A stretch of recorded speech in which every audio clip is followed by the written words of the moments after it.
రోజున శనేశ్వర జయంతి, శని భగవానుడు పుట్టినటువంటి రోజు.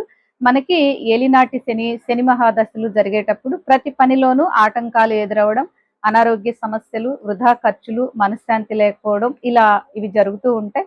అంటే విడిగా మన వీలుని బట్టి మనం పూజిస్తూ ఉంటాం. కానీ ఇటువంటి రోజున మనం ఎక్కువ అంటే కొంచెం పూజ చేసినా ఎక్కువ ఫలితం వస్తుంది. తప్పకుండా నవగ్రహాలలో శనేశ్వరుణ్ణి పూజించి అంటే నువ్వుల నూనె పోసి గంధం రాసి బొట్టు పెట్టి నల్ల నువ్వులు బెల్లం కలిపి ఉండ తయారు చేసి నైవేద్యం పెట్టి 19 ప్రదక్షిణాలు చేయాలి.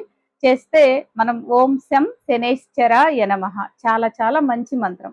అంటే శని భగవానుడికి సంబంధించిన బీజాక్షరం శం అన్నమాట. ఓం శం శనేశ్వరాయ నమః అని చదవకూడదు.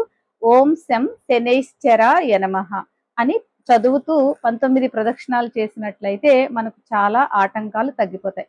అంతేకాకుండా ఈ రోజున హనుమత్ ఆలయాన్ని, శివాలయాన్ని దర్శించి 11 ప్రదక్షిణాలు చేస్తే కూడా బాగుంటుంది.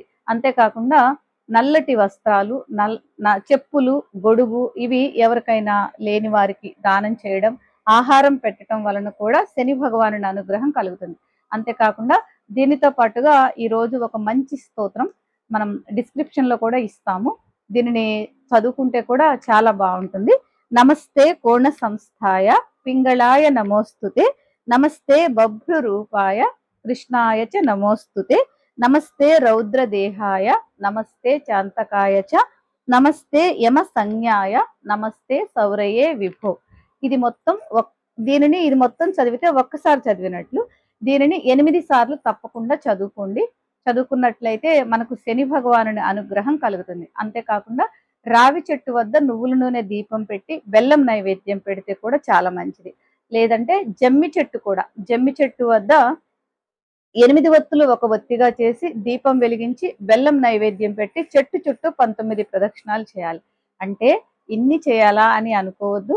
మనకి శని భగవానుని అనుగ్రహంతో మన సమస్యలు తీరాలంటే మనం వీలైతే ఇవన్నీ చేయడం. లేదంటే వీటిల్లో మనకి ఏది వీలైతే అది చేస్తే చాలా బాగుంటుంది. సర్వే జన సుఖినో భవంతు.